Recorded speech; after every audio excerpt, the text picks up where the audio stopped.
What is this product? It's cannabis trim, psyllium husk, and it's coconut oil. This small amount is a quote-unquote microdose. Do you consider this to be a health supplement? I don't know how to answer that question. It makes you better and makes you feel better. And if it doesn't, you don't take it.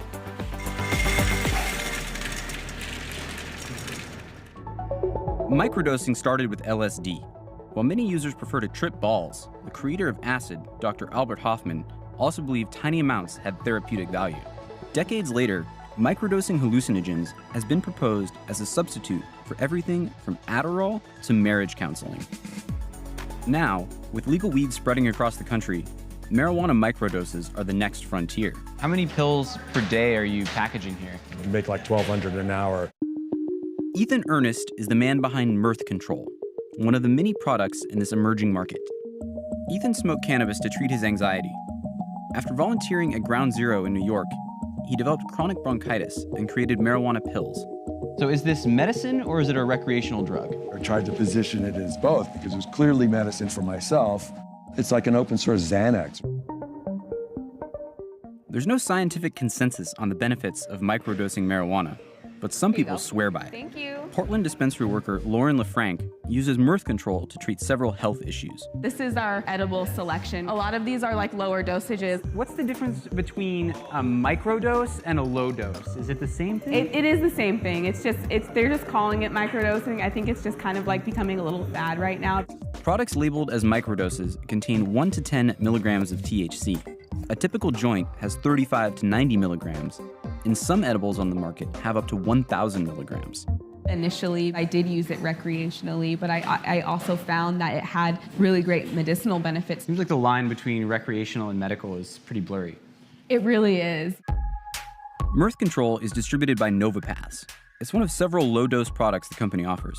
Some push the envelope with their medical claims. We've developed a product line in conjunction with a medical doctor who's been practicing cannabis treatment. The basic idea behind this is that there are certain terpenes or cannabinoids that have the efficacy that this is referring to. The name of this is just sleep.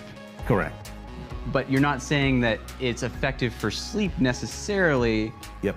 And so the consumer can, translate that however they wish.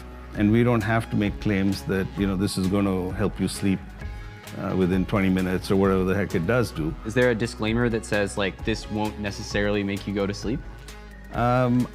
I think the disclaimer is more generic. It says this product is not approved by the FDA to treat, cure, or prevent any disease. This type of suggestive packaging is not unprecedented.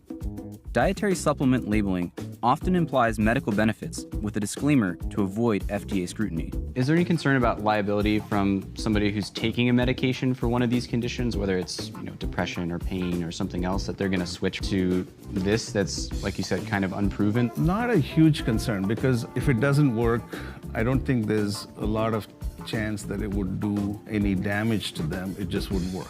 How do you know that this isn't a placebo effect? It could be. On the other hand, why is that not adequate for the people for whom it works?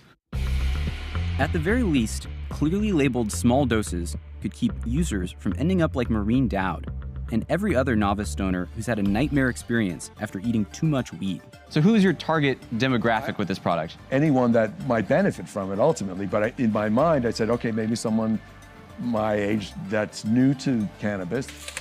You're taking just the minimum amount to have an effect.